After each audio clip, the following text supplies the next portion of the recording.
बंधु माने आजिर एही कार्यक्रम को आपण मानकु स्वागत। आजिर एही कार्यक्रमटी वृष राशि व्यक्ति विशेष मानक पई बहुत ही खास हेबाको जाउछे। कारण आजिर एही वीडियो रे आमे माने जानिबा जे वर्षर प्रथम मास अर्थात जनवरी 2026 वृष राशि व्यक्ति विशेष मानक पई किपरि रहिबाको जाउछे। एही जनवरी मासरे आपणक जीवन रे केउ खास घटना घटिबाको जाउछे एवं केउ सब क्षेत्र रे आपणको सतर्कतार आवश्यकता रहिछि। एही जनवरी मासरे आपणकर स्वास्थ्य, शिक्षा, प्रेम जीवन, वैवाहिक जीवन, भाग्य, क्यारियर एवं व्यापार वाणिज्यर स्थिति किभଳି रहिबो एवं आपणक जीवन रे एही नूतन वर्षर प्रथम मासटी कोन आनी देबो से विषय रे आजिर एही वीडियो रे आमे माने विस्तार भाबरे आलोचना करिबा। नवग्रहंकर स्थिति मध्य देखिबा। नवग्रह आपणको केउ भली फल प्रदान करिबारे सक्षम हेबे। एहा सहित अशुभत्व प्रदान करुथिबा ग्रह मानक पई किछि विशेष प्रतिकार मध्य जानिबा। सेथि पई आपण माने वीडियोटी को स्किप न करी शेष पर्यंत निश्चय देखंतु एवं वीडियोटी को लाइक करी चैनलटी को सब्सक्राइब करि दियंतु। कमेंट बॉक्स रे भक्ति एवं श्रद्धार सहित जय श्री जगन्नाथ, जय मां लक्ष्मी निश्चय लिखंतु। तो बंधु माने आसंतु आरंभ करिबा आजिर एही कार्यक्रमटी जहा आपणकर चंद्र राशि और जन्म राशि उपरे आधारित अटे। तो बंधु माने जनवरी मास आरंभ रे आपणको कुंडलीर द्वितीय भावरे गोचर करूछंती देवगुरु बृहस्पति, चतुर्थ भावरे गोचर करूछंती केतु, अष्टम भावरे गोचर करूछंती मंगल, बुध, सूर्य एवं शुक्र, दशम भावरे गोचर करूछंती राहु एवं आपणकर एकादश भावरे गोचर करूछंती शनि। तो सर्वप्रथमे आसंतु जानिबा आपणकर स्वास्थ्य किपरि रहिबो एही जनवरी 2026 रे अर्थात वर्षर आरंभ ही आपणकर स्वास्थ्य पई किभଳି रहुछि। तेबे बंधु माने कुंडलीर प्रथम भावटी होइथाय आपणकर स्वास्थ्यर भाव, इम्युनिटी सिस्टम रो भाव। आपणकर प्रथम भावर अधिपति हेउछंती शुक्र। शुक्र आपणकर कुंडलीर अष्टम भावरे गोचर करूछंती, किंतु 13 जनवरी को शुक्र आपणकर नवम भाव को प्रवेश करिवे।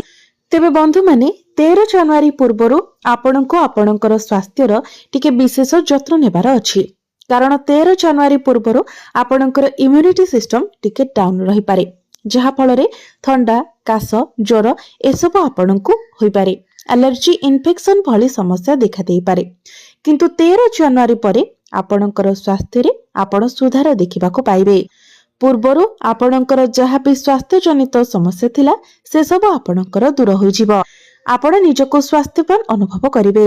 एबे आसंतु जानिबा आपणकर शिक्षा क्षेत्र किपरि रहिबो एही जनवरी 2026 रे। विद्यार्थी मानक पई किपरि रहिबो वर्षर प्रथम मासटी। तो बंधु माने कुंडलीर पंचम भावटी होइथाय आपणकर शिक्षार भाव। आपणकर पंचम भावर अधिपति हेउछंती बुध। बुध मध्य आपणको कुंडलीर अष्टम भावरे गोचर करूछंती, किंतु 17 जनवरी को बुध आपणकर नवम भाव को प्रवेश करिवे। तो 17 जनवरी परठारु आपणकर शिक्षा क्षेत्र बहुत भल रहिबो। तेणु पाठ पढ़ा रिलेटेड आपण जहाँ भी किछि स्टेप नेबा पई जाउछंती, डिसीजन नेबा पई चाहुछंती, तो 17 जनवरी परे जदि आपण नियंती तो आपणको ताहा अधिक शुभ फल प्रदान करि पारिबो। जेतेबेले आपणकर पंचम भावर अधिपति निज ठारू पंचम भावरे गोचर करिवे अर्थात बुध आपणकर नवम भावरे गोचर करिवे, सेतेबेले आपणकर शिक्षा क्षेत्र रे आपण एक बहुत भल परिवर्तन देखिबा को पाइबे। 17 जनवरी पूर्वरु आपणक मध्यरे टिके कन्फ्यूजन देखा देबो। पाठ पढ़ारे आपणकर सेतेटा आग्रह मध्य न रहि पारे, किंतु 17 जनवरी परे आपण ए सब क्षेत्र रे एक बहुत भल परिवर्तन देखिबा को पाइबे। एबे आसंतु जानिबा आपणकर प्रेम जीवन किपरि रहिबो एही जनवरी 2026 रे। वर्षर आरंभटी आपणकर प्रेम जीवन पई कोन आनी देबो। तो बंधु माने कुंडलीर पंचम भावटी आपणकर शिक्षार भाव हेबा सहित पंचम भावटी मते होइथाय आपणकर प्रेम जीवनर भाव। तो आपणकर पंचम भावर अधिपति हेउछंती बुध। बुध आपणको कुंडलीर अष्टम भावरे गोचर करूछंती। तो बंधु माने शनिकर दृष्टि मध्य आपणकर पंचम भाव ऊपर को रहुछि। तो आपण आपणकर पार्टनर मध्य टिके जिद्दी स्वभाव देखिपारती। विशेषकर मास आरंभर प्रथम 8-10 दिन आपण को अधिक सतर्क रहिबार अछि, किंतु जेमिति ही जनवरी मास आगको बढ़िबो तो आपणक मध्य भल पाइबा मध्य सेमिति बढ़ी चलिबो। जेतेबेले बुध आपणकर नवम भाव को प्रवेश करिवे तो आपणकर प्रेम जीवन रे आपण एक बहुत भल परिवर्तन देखिबा को पाइबे। एबे आसंतु जानिबा आपणकर वैवाहिक जीवन किपरि रहिबो एही जनवरी 2026 रे। तो बंधु माने कुंडलीर सप्तम भावटी होइथाय आपणकर वैवाहिक जीवनर भाव। आपणकर सप्तम भावर अधिपति होउछंती मंगल। मंगल आपणकर कुंडलीर अष्टम भावरे गोचर करुछंती एवं 16 जनवरी को मंगल आपणकर नवम भाव को प्रवेश करिवे। तो 16 जनवरी परे आपणकर जीवन साथींकर क्यारियर रे भाग्य रे बहुत भल ग्रोथ देखिबा को पाइबे। आपणकर जीवन साथी तांकर क्यारियर रे किछि बड़ अचीवमेंट पाइ पारंती, कारण तांकर भाग्य संपूर्ण रूप रे तांकर साथ देबो। किंतु 16 जनवरी पूर्वरु आपणको आपणकर जीवन साथींकर स्वास्थ्य प्रति विशेष ध्यान रखिबार अछि, कारण आपणकर सप्तम भावर अधिपतिंकर कनेक्शन अष्टम भाव सहित रहुछि। अष्टम भावटी होइथाय रोगर भाव, तेणु तांकर स्वास्थ्य रे छोट मोट किछि समस्या देखा देई पारे। विशेष करी इन्फेक्शन, एलर्जी, जल्दी थंडा काश इत्यादि होइजिबा, एई सब कथार आपणको विशेष ध्यान रखिबार अछि। एबे आसंतु जानिबा सबुठारु महत्वपूर्ण विषय वस्तु आपणकर भाग्य, क्यारियर एवं व्यापार वाणिज्यर स्थिति किपरि रहिबो एही जनवरी 2026 रे। वर्षर आरंभ ही आपणकर भाग्य, क्यारियर एवं व्यापार वाणिज्य पाई किपरि रहिबो। तो बंधु माने कुंडलीर नवम भावटी होइथाय आपणकर भाग्यर भाव एवं दशम भावटी होइथाय क्यारियर भाव।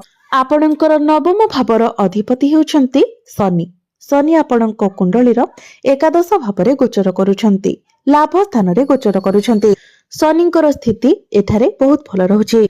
एहा व्यतीत अन्य कोनोसी ग्रहंकर दृष्टि मध्य शनिंक उपरे रहुनाही। आपणकर भाग्य भावर कनेक्शन लाभ भाव सहित रहुछि, तो आपणको आपणकर भाग्य रे लाभ प्राप्ति हेबो, आपणकर भाग्य रे उन्नति हेबो। तो जो भी कार्य रे आपण हाथ देबे निश्चित भावरे सेथिरे आपण सफलता लाभ करिवे। वर्षर आरंभ ही आपणको भाग्यशाली बनाउछि, तो आपण भाग्य संबंधित जहाँ भी निर्णय नेबाको चाहुचंती ताहा आपण नै पारिबे। एही नुआ वर्षर प्रथम रे ही आपण कोनोसी भूमि, जमी, प्रॉपर्टी इत्यादि रे डील करि पारंती, नूतन जान वाहन किनि पारंती किंबा नूतन गृह इत्यादि निर्माण करि पारंती। एही वर्षर आरंभ रे ही आपणको कोनोसी दिगरु बड़ धन लाभ होई पारे। आपण आपणको गृह रे कोनोसी शुभ मांगलिक कार्यर आयोजन करि पारंती, कोनोसी बड़ जिनिस आपण किणा किणी करि पारंती। ट्रेडिंग, शेयर मार्केट ए सब रे आपण किछि बड़ इन्वेस्टमेंट करि पारंती। आपणकर भाग्यर कनेक्शन आपणकर प्रथम भाव सहित मध्य बनुछि, कारण शनिकर दृष्टि आपणकर प्रथम भाव उपरे रहुछि, जहाँकि आपणकर भाग्य को आहुरी अधिक मजबूत बनाउछि। एबे आसंतु जानिबा आपणकर क्यारियर किपरि रहिबो एही जनवरी 2026 रे। तेबे आपणकर दशम भावर अधिपति मध्य शनि अटंती। शनि आपणकर लाभ स्थान रे गोचर करुछंती, किंतु आपणकर दशम भावरे राहु गोचर करुछंती। राहु हेउछंती बहुत चालाक ग्रह। तेबे संपूर्ण 26 मसीह रे राहु आपणकर दशम भावरे ही रहिबे, कारण डिसेंबर 5 तारिख रे ही अर्थात 26 डिसेंबर 5 तारिख रे ही राहु निजर राशि परिवर्तन करिवे एवं आपणकर नवम भाव को प्रवेश करिवे। से पर्यंत राहु आपणकर दशम भावरे रहिबे। तेबे राहु एठारे आपणको बहुत स्मार्ट बनाइबे, आपणकर माइंड को शार्प रखिबे। समस्त प्रकारर समस्यार समाधान आपणको पाखरे मिलिबो। आपण निजर क्यारियर रे हार्ड वर्क अपेक्षा स्मार्ट वर्क अधिक करिवे एवं आपण आपणकर क्यारियर रे बहुत अधिक उन्नति मध्य करिवे। आपण आपणकर क्यारियर रे बहुत आगको बढ़िबाको जाउछन्ते। विशेष करी जदि आपण टेक्निकली रिलेटेड किछि काम करूछन्ते, जदि आपण पॉलिटिशियन अछन्ते, तो ए सब क्षेत्र रे राहु आपणको बहुत उन्नति देबा पई जाउछन्ते। जदि आपण आईटी रिलेटेड, एआई रिलेटेड किछि काम करूछन्ते, एडिटिंग रो काम करूछन्ते, किंबा जदि आपण रिसर्च लाइन रे अछन्ते, तो ए सब क्षेत्र रे आपण बहुत अधिक उन्नति एवं प्रगति करबाको जाउछन्ते। जदि आपण इंपोर्ट एक्सपोर्ट रो काम करूछंती अदर लैंग्वेज रिलेटेड किछि काम करूछंती तो एथिरे आपणको बहुत अधिक सफलता मिलबा को जाउछि। राहु तो आपणकर दशम भावरे आपणको लाभ प्रदान करिवे। ଏହା ବ୍ୟତୀତ ଶନି ମଧ୍ୟ ଆପଣଙ୍କର ଲାଭ ସ୍ଥାନରେ ଅଛନ୍ତି। ତ ଦୁଇ ପଟୁ ହିଁ ଆପଣଙ୍କୁ ଆପଣଙ୍କର କ୍ୟାରିୟରରେ ଲାଭ ମିଳିବାକୁ ଯାଉଛି। ଆପଣଙ୍କର ଇନକମ ରେ ମଧ୍ୟ ଆପଣ ବୃଦ୍ଧି ଦେଖିବାକୁ ପାଇବେ। ବିଜନେସ କଥା କହିବା ତ ବିଜନେସ ମଧ୍ୟ ଆପଣ 16 ଜାନୁଆରୀ ପରେ ପ୍ରଫିଟ ଦେଖିବାକୁ ପାଇବେ। ଆପଣଙ୍କର ବିଜନେସ ରେ ଗ୍ରୋଥ ଦେଖିବାକୁ ପାଇବେ କାରଣ 16 ଜାନୁଆରୀ କୁ ହିଁ ସମସ୍ତ ଗ୍ରହ ମାନେ ଆପଣଙ୍କର ନବମ ଭାବକୁ ଚାଲି ଆସିବେ। अर्थात सूर्य मंगल बुध शुक्र प्रमुख ग्रह माने आपणकर नवम भाव को चली आसिबे एवं एहा परे ही आपण आपणकर बिजनेस रे ग्रोथ देखिबाको पाइबे प्रॉफिट देखिबाको पाइबे। 16 जनवरी परे आपणकर फाइनेंशियल ग्रोथ हेबो आपणकर आर्थिक स्थिति मजबूत बनिबो। एबे आसंतु जानिबा किछि उपाय विषय रे जे उपाय गुड़िक करिबा द्वारा आपणको अधिक शुभ फल प्राप्ति हेबो एवं जहाँ सब अशुभत्व रहुछि सेगुड़िक खंडन होइजिब। सेथिपाई प्रत्येक दिन आपण शुक्रंकर बीज मंत्र 108 थर जप करंतु। प्रत्येक दिन आपण हनुमान चालीसार पाठ करंतु। प्रत्येक दिन उदित सूर्य को आपण तंबा पात्र रे जलार्घ्य अर्पण करंतु। एहा सहित प्रत्येक दिन आपण शनिकर बीज मंत्र मध्य 108 थर जप करंतु। तो बंधु माने आपणकर जीवन मंगलमय हेउ एहा ही ईश्वरंक निकटरे मोर प्रार्थना।